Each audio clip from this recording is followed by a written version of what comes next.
In 3 minutes, you will understand how to use online Go server and you will know whether this Go server suits your Go style and your needs. Let's get started.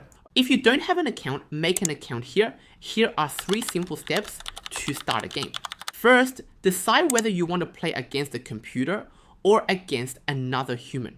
If you want a quick, low-friction game, play against the computer. OGS has many bots available, ranging across different strengths and ranks, so you can always find one that fits your level. Select the bot you want, click Show Custom Settings, choose your time settings, and you're ready to start. Once the game starts, the interface is very simple. You click on the board to place your stones. When you have nothing left to play, you pass. If the game is clearly lost, you resign and move on. If you disconnect, OGS lets you reconnect. You don't lose instantly. When the game ends, OGS switches into scoring mode. Dead stones are marked. Territory is counted. All of this is done automatically.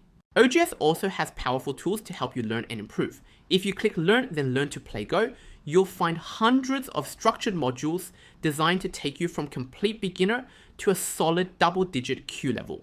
If you're 10 Q or weaker, I strongly recommend working through these. They build the foundations: Joseki, shape, hengma, and core fighting and capturing techniques. Go through them properly and your Go will improve. There's no shortcut here. Another very useful tool is a demo board. It's excellent for teaching, explaining ideas, or exploring positions on your own. You can test moves, experience different outcomes, and understand why a position works or fails. This is where experimentation becomes insight. OGS also has a large collection of puzzles. These train your reading, your instincts, and your ability to recognize vital points. A few puzzles a day will do more for your Go than mindlessly playing game after game. There's also an active community forum.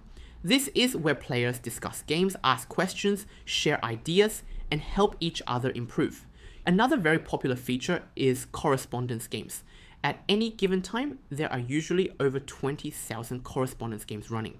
These are slow games played over days or weeks, giving you time to think carefully about each move.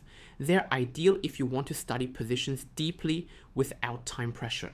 And here's where OGS quietly goes harder than people expect. You're not just playing random games. You can browse public games, including professional games, and sometimes even competition games when events are running. You're literally watching how strong players think, move by move in real time or replay. That alone can upgrade your intuition. The only things I'd really like to see improved are matchmaking and bots. An easier, faster matchmaking system similar to Fox or GoQuest would make it smoother to jump straight into a game without thinking too much. Integrating something like Goproblems style Puzzle Rush would also boost engagement. Fast puzzles keep people sharp and coming back daily.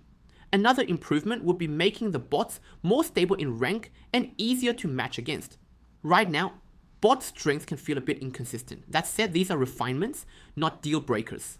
Overall, OGS is a solid, well-built Go server. Clean interface, strong learning tools, a serious environment for improvement. If you're here to actually get better at Go, it does the job. This is the GoQuest homepage. The design is very simple and that's intentional. And if you want to play with a friend, you simply click Play with Friends. Over here, you can set a password, choose the board size, and adjust the time settings.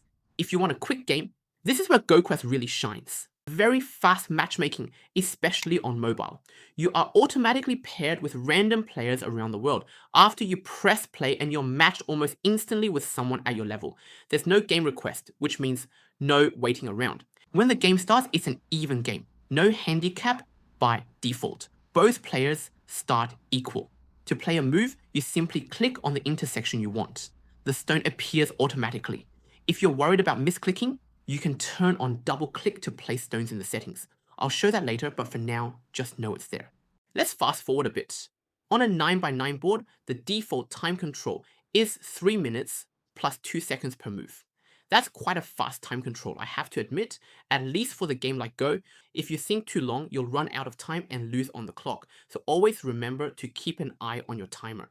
If the game is clearly lost, there is a resign button at the top right of the screen. That's where it is in case you can't find it. When both players are done playing, you press pass.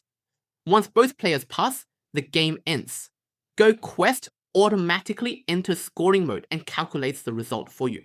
I won by 4 points against a 5 Dan. I just got an 8Q certificate, which is still underrating me by about 12 ranks, but we'll let GoQuest have that one. That's the basic flow of playing a game on GoQuest. Simple interface, fast matchmaking, and no unnecessary clutter.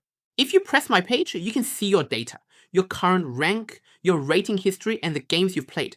Nothing complicated, just a clear record of how you're doing. There's also Tsumigo Challenge. Here, you're given life and death problems, and you have 30 seconds to solve each one. It's fast, and it forces you to see the answer immediately. If you hesitate, time runs out. You can also explore basic statistics if you're curious. They're there if you want to look deeper, but they're not required to use the app well. In the settings menu, you can adjust how the app behaves. You can turn on double click to place stones, which helps prevent misclicks. You can enable or disable playing against AI. You can also allow handicap games depending on how you want to practice. And that's really all there is to GoQuest. It's a simple, well-designed app that lives in your pocket. You can play a game of Go and finish within 5 minutes. It's not meant to replace serious study. Used correctly, it's a very effective and a fun tool. The main feature on Goproblems is custom puzzles.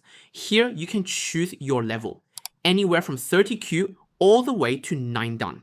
You can also choose what you want to train, best move problems, Tesuji, endgame, life and death, and more. This is important because it's much more important to choose a specific theme rather than doing random puzzles. Training one theme at a time would help your skills and pattern recognition compound faster. Each problem has a correct sequence and a branch of wrong sequences. Not just one move, but usually the common responses by black and white. If you're unsure about the answer, you can always check the branch tree in the answers, and oftentimes you will find fascinating moves in a puzzle. You also get to see why a move failed. Next is Puzzle Rush. You choose between 3 minutes, 5 minutes, or unlimited time setting. You start with 3 lives. If you lose all 3 lives, it's game over. Each puzzle appears one after another. Whether you solve it correctly or not, the next puzzle gets is harder. This mode is perfect for training accuracy of your reading under pressure, and it will help greatly when you are under Yomi stress, like in tournaments. It's honestly a really fun and enjoyable way to practice Go. There's also time trials. In this mode, every puzzle is the same difficulty. You get 1 minute per puzzle, and there are 20 puzzles in a set.